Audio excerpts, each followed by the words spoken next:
Hello family, welcome to Stories by Tochi. We bring you interesting folk tales. Please subscribe and drop a like for us. This generosity would go a long way for us. Also share to family and friends. And please turn on post notification to stay tuned for more. Thank you as you do so. Now let's get into the story. They called him half boy in school, not because he was lacking intelligence, but because he didn't meet the height expectations that society attached to masculinity. Even from primary school, when other boys were just beginning to find their voices, Akana Ifeju had already learned the sting of small jokes that carried big insults. If he raised his hand in class, someone would whisper, "Can the teacher even see his hand?"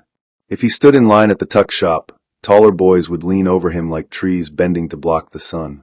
Teachers barely defended him. Most found the comments funny. In a world where presence often meant physical size, Akana felt like a whisper in a room full of shouting. At home in their modest three-bedroom flat in Accra layout, the air wasn't much different.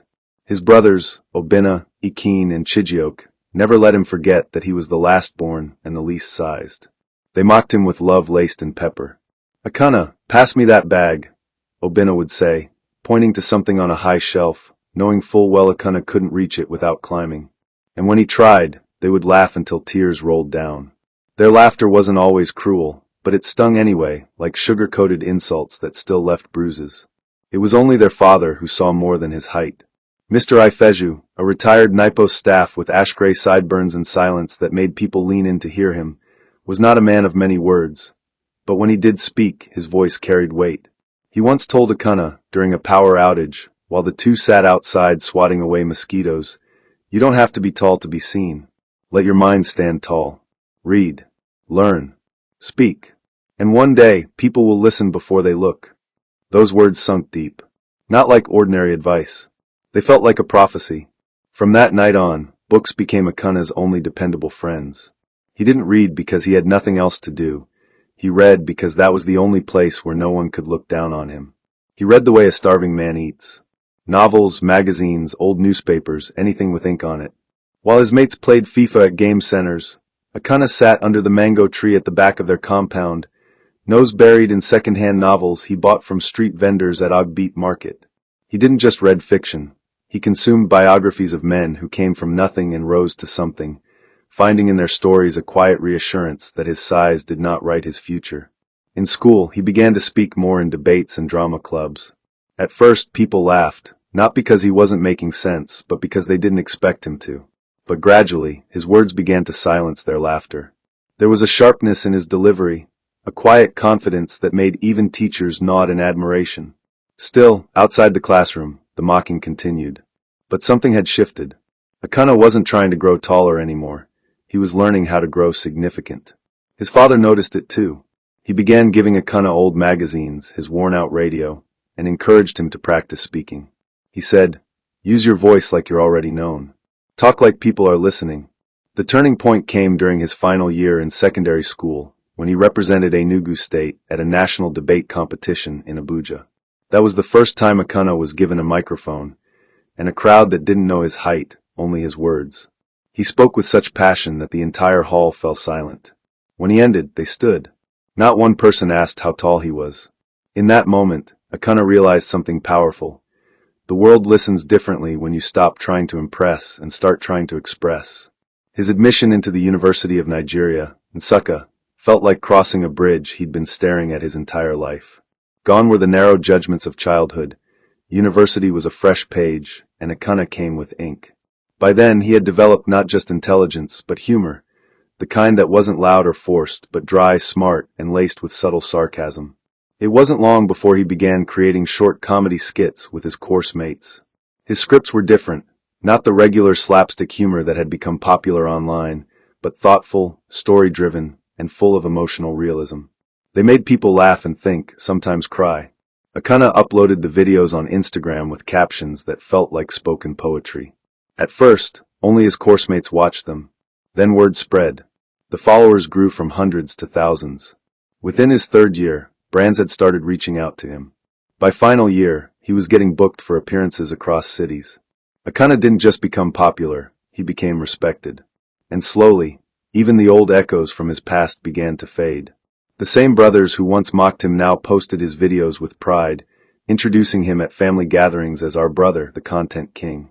Obinna even called one day and said, "You've become bigger than all of us, even though you're still the shortest." It was said in jest, but the respect was real. Akana laughed. He had learned to embrace the irony. He had finally grown into a man whose value could no longer be measured in inches. But success, like a fine wine, attracts all sorts of palates. And in the midst of his rising fame, a new type of attention started finding its way to him, the curated, filtered, sweet-talking kind. Enugu was a city with quiet luxury and loud gossip. People knew who was rising and who was falling. And Akana? He was clearly rising. Invitations came in from PR events, influencer dinners, and industry hangouts in Lagos and Abuja.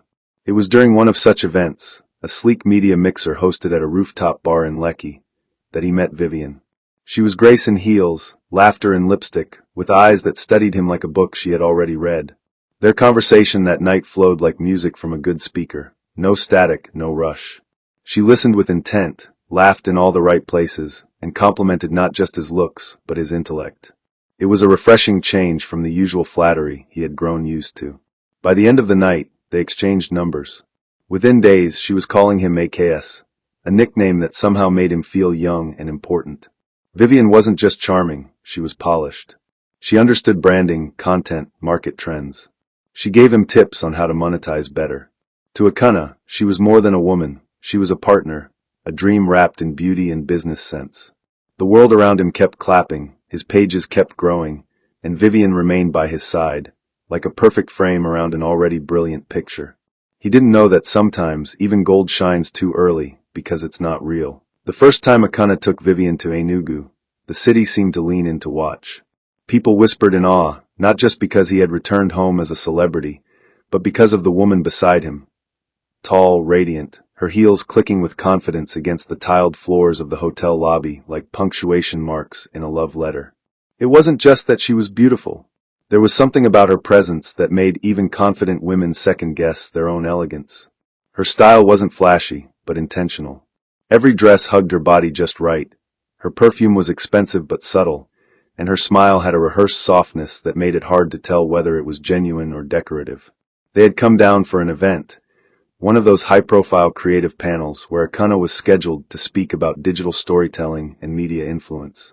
The moment he entered the conference hall with Vivian holding his hand, cameras flashed like lightning trapped in a bottle. Social media had a field day. Akana's queen began trending within minutes. Blogs dissected her outfit, her hair, even the way she blinked. She didn't say much, but she didn't need to.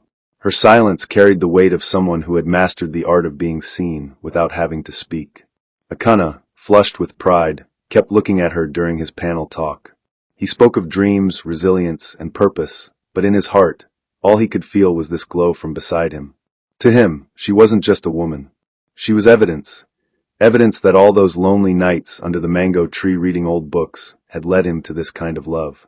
His friends shook his hand with wide smiles. His brothers who once mocked him sat silently at the back of the event, stunned not just by his speech, but by the woman he now called his fiancée. Even his father, old and slow-moving now, nodded with satisfaction. "You've done well, my son," he whispered later that evening. Akana believed him. Everything felt in place, like a well-written script coming alive.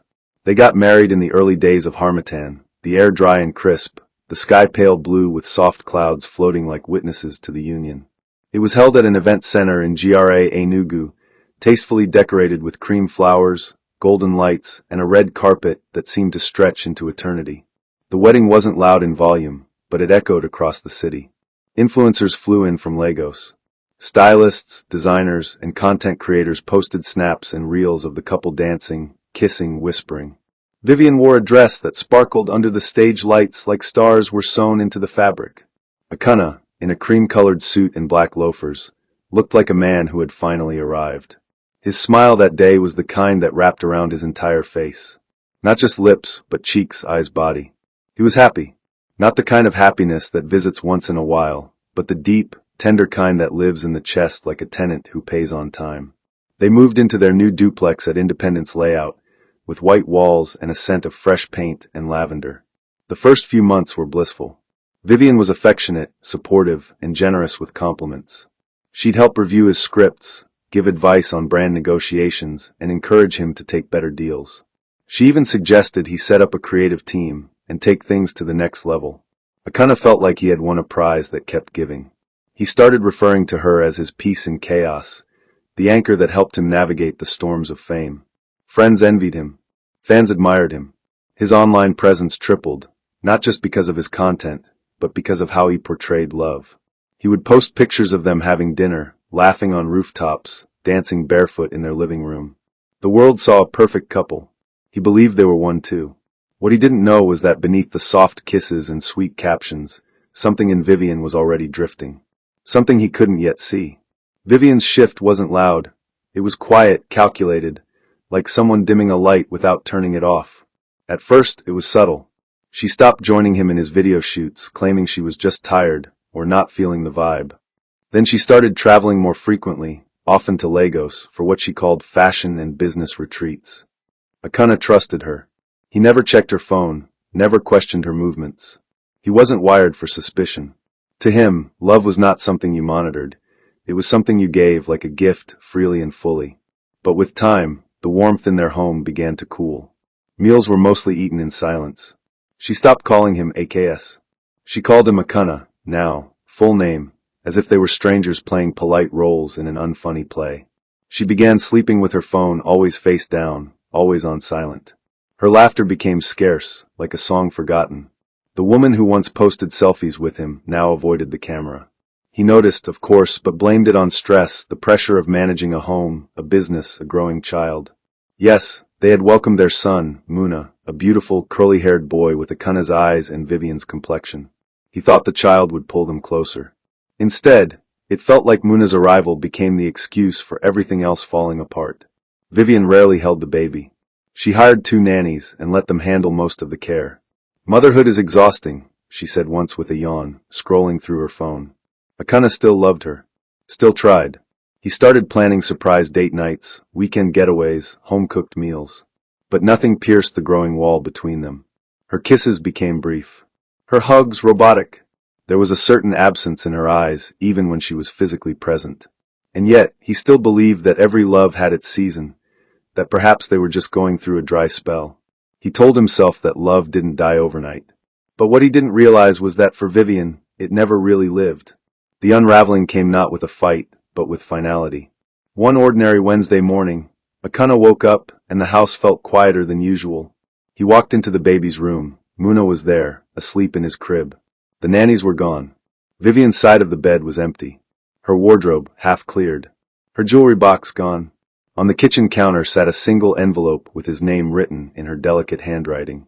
Inside, a short note, straight and cold. I never truly loved you. I came for what I needed.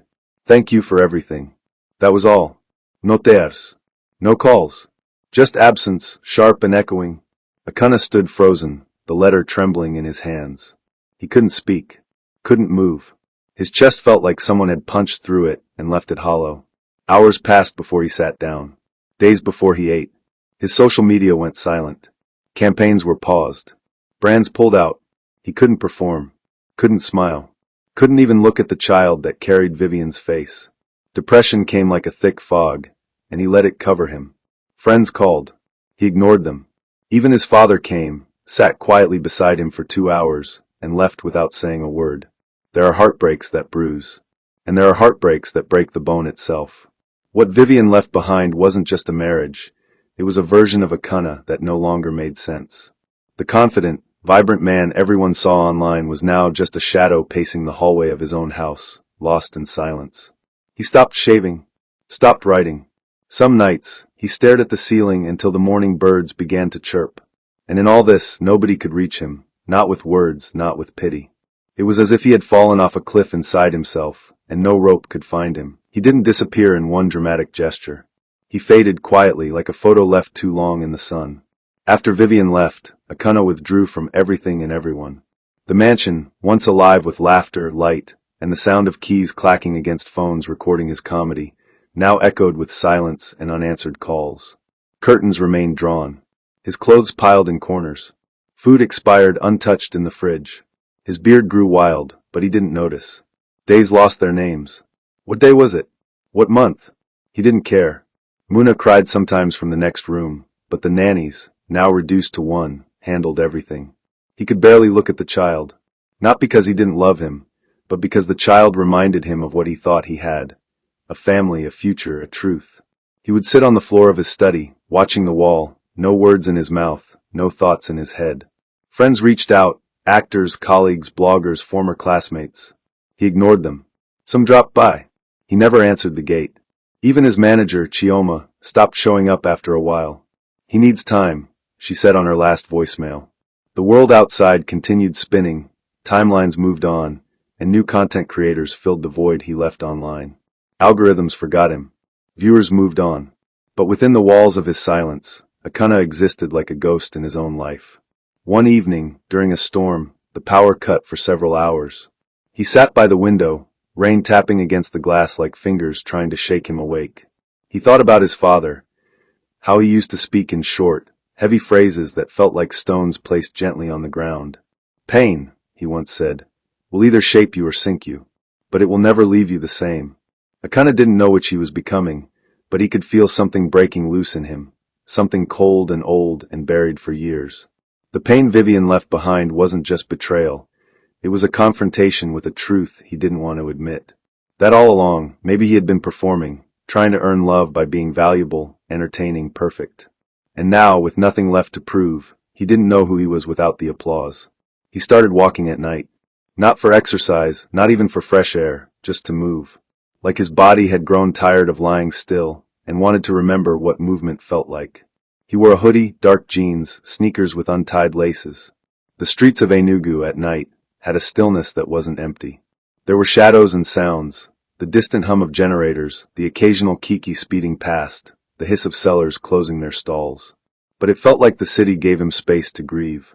He would walk down quiet roads in New Haven, hands in pockets, passing closed shops, counting steps. On one such night, he stopped at a roadside suya spot near a pharmacy. The smell of grilled meat hit him hard. He hadn't eaten properly in days, maybe weeks. He stood under the yellow bulb, watching the Malam flip skewers with practiced ease. There was comfort in the ordinariness of it. As he waited, a voice behind him said gently, "I know you." He turned slowly, not prepared for conversation. She was standing a few feet away, brown skin glowing under the light, hair tied in a low bun, plain shirt and jeans. Not trying to impress. Just there. "You're Akana," she said, eyes soft, not starstruck, not invasive, just aware. "Your stories kept me company when I had no one to talk to. I used to play them at night when I couldn't sleep." He didn't know what to say. No one had spoken to him like that in a while. Not about followers, not about fame, just connection. He nodded, forced a small smile, paid for his suya, and turned to walk away. But something about her stayed in his mind as he walked home. Her voice, her stillness, the way she didn't ask for anything. The next night, he found himself back at the same spot. And she was there again, this time buying water. "You like suya too?" she asked casually. "Or are you just hiding like me?" He laughed, a weak, surprised sound, like a door opening for the first time in a long time. They didn't become close overnight. It started with brief conversations, 2 or 3 minutes here and there. Then 5. Then 10. She introduced herself as Amara. A primary school teacher in Abakba, soft-spoken but sharp-witted, with a habit of asking questions that lingered long after the conversation ended. Akana found himself looking forward to these brief encounters. He would go earlier, hoping she'd show up. Sometimes she didn't, and he'd feel a quiet disappointment he didn't know how to explain. One evening, while they were both waiting for their suya orders, she said, "I used to write stories too back in university. But life has a way of packing your dreams into a box and hiding the key." He turned to her, surprised. "Then maybe we should find the key," he said. It wasn't flirtation. It was recognition. Two people who had been bruised by life, standing still long enough to acknowledge it. Over the next few weeks, they began taking longer walks together. She would talk about her students, the ones who reminded her why she still showed up every day. He would tell her things he hadn't said aloud in months. Like how he hated the sound of his own laughter now. How fame had given him a crowd, but taken away his ability to trust. She listened without interruption. Never tried to fix him. Just listened. One night, they sat on a bench outside a closed salon, and she said, "You don't have to tell me everything, but I hope you know that your silence doesn't scare me." Akana looked at her, and for the first time in a long time, he didn't feel the need to explain himself. Being around her was like breathing air that didn't demand anything back. No expectations. No performance. Just space. Safe space. He didn't call it love. Not yet. But it was peace. And that was enough. The healing came in fragments, not all at once. Some days, he still woke up with Vivian's name on his lips. Some nights, he still avoided looking at the side of the bed where she used to lie. But Amara was patient. She didn't ask for declarations or promises. She just showed up. Sometimes with stories. Sometimes with silence. She reminded him how to laugh. Not the staged laughter that filled rooms, but the small, quiet ones that happened unexpectedly like bubbles in water. Akana began creating again, but slowly. Not for fame. Not for followers. Just for the joy of it. He wrote short scripts. He journaled. He recorded voice notes he didn't post. Muna began spending more weekends with him. Amara would come by and play with him like he was her own. The boy, barely talking, clung to her easily. And Akana, watching them together, felt something shift in his chest. A crack letting in light. One day, while they were walking back from the Suya spot, Akana said, "You've been kind to me. I don't know how to say thank you without sounding small." She stopped, looked at him, and replied, "You don't have to be tall to give love. And you don't have to say thank you to be worthy of it." He didn't respond. He just looked at her. Really looked at her. Not as a teacher, not as a friend, not as someone who filled a void, but as a woman who saw him. Not the celebrity, not the man that got left, but the man that survived. And in that moment, something inside him decided he was allowed to be happy again. Not because life had returned to normal, but because finally it didn't have to. Sometimes the most unexpected moments arrive not with fanfare, but with stillness, and in one of those quiet evenings, while the orange streetlights of New Haven poured soft shadows across the road, Akana and Amara found themselves walking without speaking, their steps steady, their breaths visible in the crisp air. It was not the kind of silence that chokes. It was the kind that calms, like sitting near a fire after days of being cold. They had grown into something that had no name yet, something delicate and unforced. Akana had stopped counting the number of days since they met. He no longer wondered if it would last or end. He simply allowed it to exist. She had come into his life with no invitation, no performance, just presence. There was something about the way she moved through his space, how she didn't ask to change anything, didn't ask to be shown off, didn't pressure him to move on or get better. Instead, she watered what was already there, gently, like someone who had seen enough dead plants to know what reviving one takes. One Saturday evening, while seated on the small balcony of his duplex, Amara brought a small food flask with agbono soup and warm pounded yam. She didn't ask if he was hungry. She simply opened it, served him, and said, "You need to eat with your hands today." That meal stayed in his mind longer than the taste. It was in that moment he realized that love was not in the shouting or proving, but in quiet gestures that made the day feel lighter. After dinner, they didn't speak much. The generator hummed gently in the background, but the real sound was the peace between them. A kind of stillness that had been missing from his life since before fame, before Vivian, before the pain. Akana stared at her for a long while, and for the first time, he didn't feel like a broken man trying to find pieces. He felt like a man becoming whole in slow, steady breaths. As the weeks became months, their bond deepened in ways words couldn't always capture. Amara never tried to fill the silence with unnecessary chatter. She understood pauses.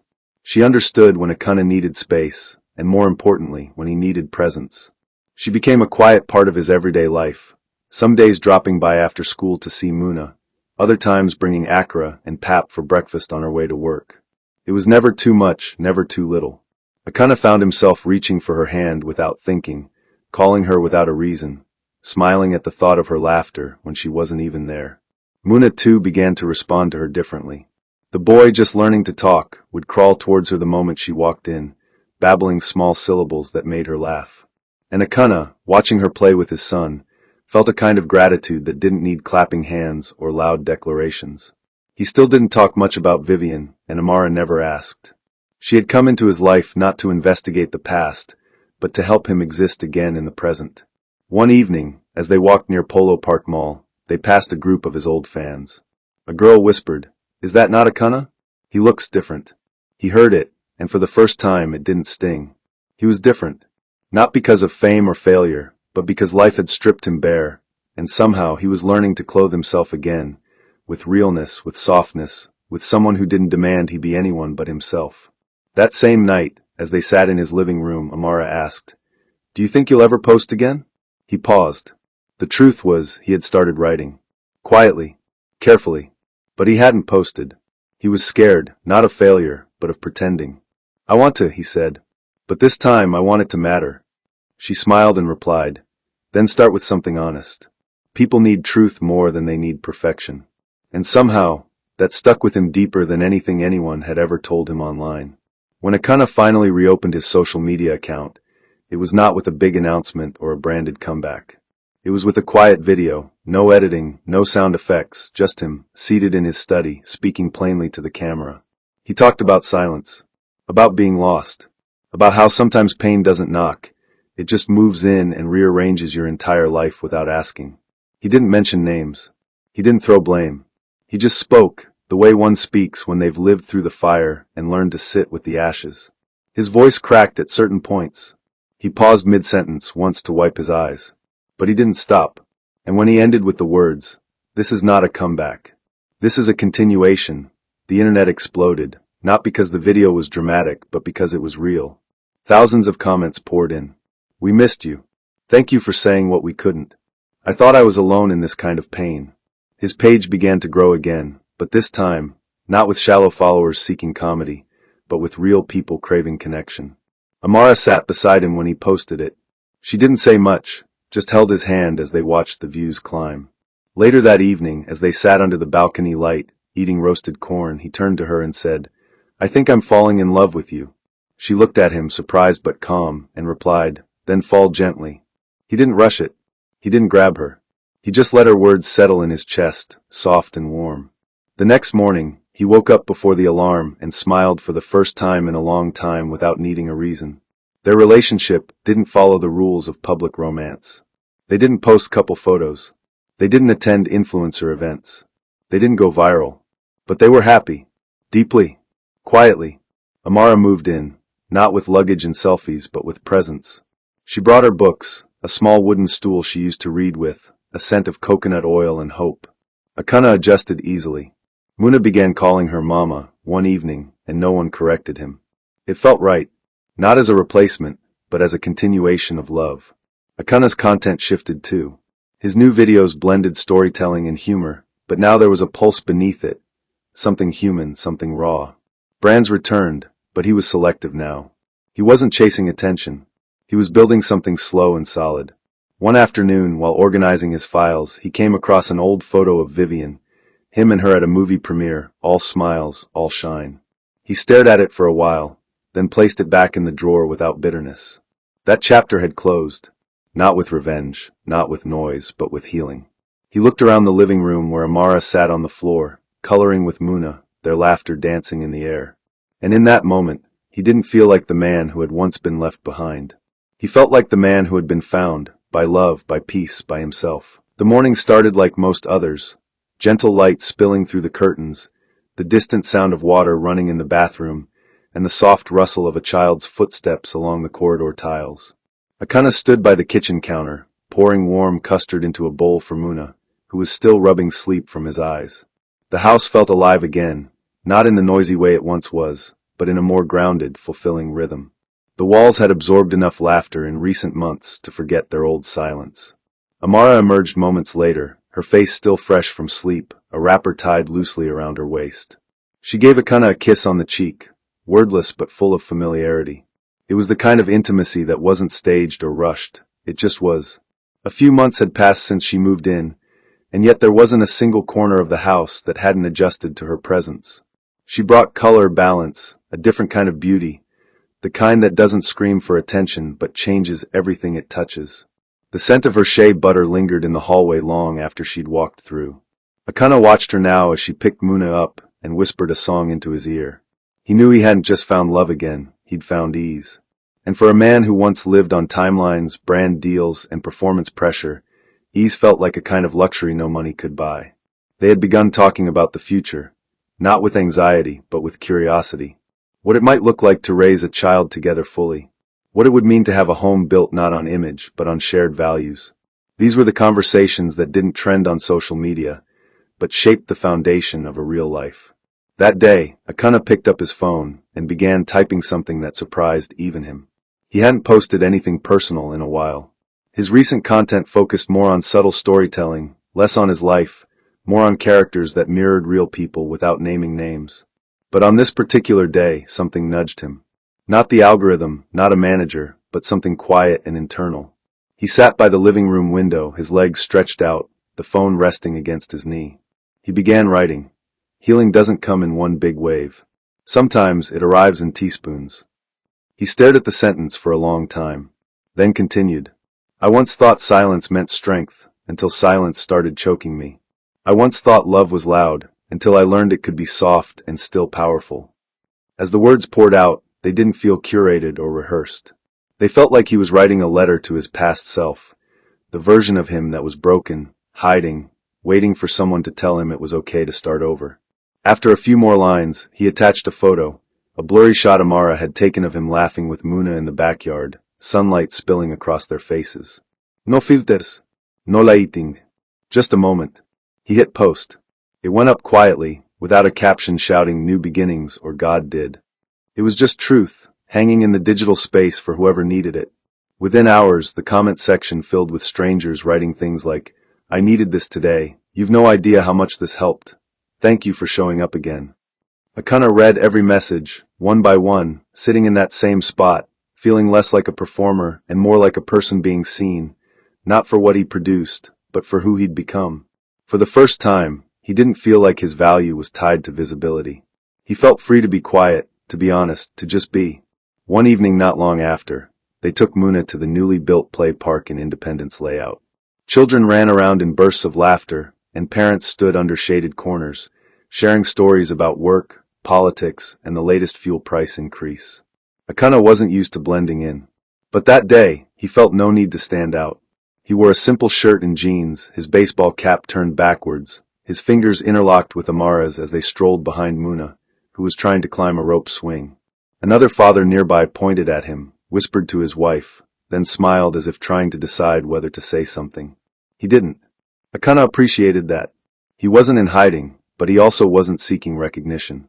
This version of life didn't come with applause. It came with gentle rewards, watching his son grow, hearing Amara hum while folding laundry, making dinner together without needing to film it for content. After the park, they bought corn from a roadside seller, waited beside a kiki for it to roast properly, and talked about mundane things. How the rain had come early that year, how Enugu roads were finally getting patched, how they should consider visiting Amara's mother in Aka soon. These were the things that made life feel full. Later that night, while brushing Muna's hair before bed, Amara looked up and said, Do you think he'll remember this when he grows? Akana replied, Maybe not the details, but he'll remember the warmth. That sentence stayed in his head long after they went to bed. He had once lived in a house filled with expensive things and no warmth. Now every room glowed, not with light, but with love that didn't have to be proved. When the call came, it was unexpected. A production company in Lagos had been following his recent work and wanted to option one of his short stories into a mini-series. Not for laughs, but for drama. Real-life, grounded stories. They said his new voice had depth, something missing in mainstream content. At first, he hesitated. He didn't want to go back to the frenzy, the flights, the hotel rooms, the endless scheduling. But Amara encouraged him. This time you can set the pace, she said. You don't have to lose yourself in it.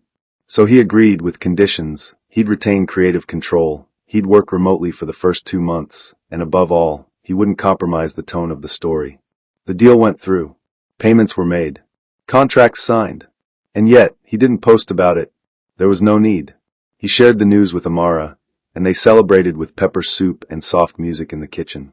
She danced barefoot, holding Muna in her arms, and Akana sat by the wall, watching, smiling, knowing this moment mattered more than any red carpet ever could. That night, before sleep, he scrolled through his gallery and saw a picture of himself from 3 years ago, polished, posed, powerful looking. But hollow. He compared it to a recent picture Amara had taken of him in the kitchen, laughing over a spilled bowl of rice. He kept staring at it. That one had no perfection in it, but it was him. The real him. The one who had lost everything, but somehow found everything that truly mattered. The morning light filtered through the half-drawn curtains, settling gently across the surface of the kitchen floor like a quiet whisper from the day ahead. Akana stood barefoot near the sink, cradling a warm cup of tea, as if it held answers to questions he hadn't dared to ask in months. The steam rose slowly toward his face, fading into the filtered light like everything else that used to cloud his mind. A battered notebook lay open on the counter beside him, its pages curling at the edges, filled with fresh scribbles from earlier dawn hours. Thoughts that had no place on the internet, no hashtag, no audience, just truths too raw to speak out loud. Behind him, the faint ticking of the kitchen wall clock blended with the hush of morning. The house was still, yet not empty. It was the kind of silence that holds something sacred, clarity. He didn't flinch when he heard Muna's giggle echo faintly from the back room, nor when Amara's soft footsteps padded across the corridor. He only closed his eyes for a moment, inhaling the scent of ginger tea and breathing out everything else. For the first time in a long time, he felt anchored, not by a person or a title, but by peace. A kind of stillness that didn't demand attention, just presence. Later that day, he stepped out into the city. The sky was overcast, casting a cool gray hue over the cracked pavements and rust-tipped roofs of old shops in the heart of Enugu. Akana walked slowly, without destination, the rhythm of his footfalls syncing with the casual hum of the street. A maize seller under a torn umbrella waved at him with familiarity, her smile the kind that came from recognition, not fame. He nodded, pocketing his hands, nodding again at two boys racing with worn-out tires. This was the version of the world that didn't care how many followers he had, didn't ask him to perform or to shine, just to show up, to exist. He paused briefly at an abandoned bookshop with faded signage, sitting on a wooden bench nearby.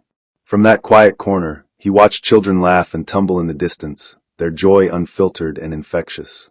A young girl ran past him with corn in one hand and a wrapper falling off her shoulder, her mother chasing behind her in mock frustration. Akana chuckled under his breath, feeling the moment wrap around him like an old blanket once forgotten. These streets had once known him as the boy no one looked up to. Now they didn't look up to him. They simply looked at him, and that, oddly, was enough. When he returned home that evening, the air inside the house carried a different kind of warmth. Muna burst through the door first, arms wide open, running straight into his chest as though the world had been waiting for this reunion. Akana fell to his knees, holding his son tightly, not speaking, not needing to. Amara followed behind, her arms full of groceries, eyes glowing with that wordless kind of joy that doesn't demand explanation. The kitchen smelled faintly of thyme and egusi, and the television played some cartoon quietly in the background. They moved around each other as if to a rhythm unspoken, Amara chopping onions, Akana washing vegetables, Muna giggling on the floor while stacking plastic cups like building blocks. Nothing grand, no fanfare.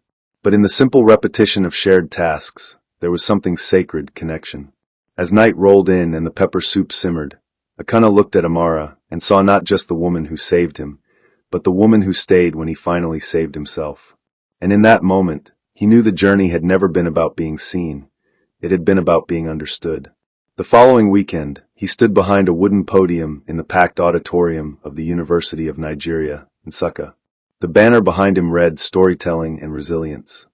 His hands weren't shaking this time. The microphone carried his voice clearly, yet he didn't speak loudly. He didn't need to. His story filled the room in ways no echo could contain. Amara sat in the front row with Muna on her lap, her eyes never leaving him. Akana's voice didn't tremble when he spoke of pain, or shame, or the emptiness he once drowned in. He spoke like someone who had made peace with the silence that followed his name. After the applause, after the handshakes, after the photos, there was only one moment he would carry home. The drive back to Enugu. Inside the back seat of their SUV, Muna fast asleep across Amara's lap, and Amara's head resting gently on his shoulder. The road stretched ahead, unbothered, unwritten. Akana watched the blurred trees pass by through the window, and realized he no longer needed the world to love him loudly. The quiet love beside him was enough. Sometimes life will strip you down to nothing, not to destroy you, but to rebuild you with intention. Not everyone who enters your life comes with love in their heart. Some come with lessons in disguise. Don't let betrayal harden you. Let it refine you. And remember, peace isn't found in the noise of the world, but in the quiet corners where love is real, even if it's slow. Value the people who see you when you're no longer trending. Those are your people. And if you're still in your low season, don't rush the process. Growth is silent. Healing is slow. But joy always comes back, quietly but fully. May your heart never settle for a love that only claps when you're shining. May you attract people who see your worth, even in your silence. May your healing be steady, your laughter return in full, and your peace overflow like a river that never runs dry. Where you were once overlooked, may you now be celebrated. Where you were broken, may you be beautifully restored. May the next chapter of your life bring you soft days, real love, and joy that doesn't need an audience to be loud. And when the world tries to dim your light again, may God remind you that your glow comes from within. If you believe it, let your amen be louder than your doubts. Say, amen. Hope you enjoyed this interesting story. Please don't forget to like, share, and subscribe to our YouTube channel. Turn on post notifications. See you on our next story.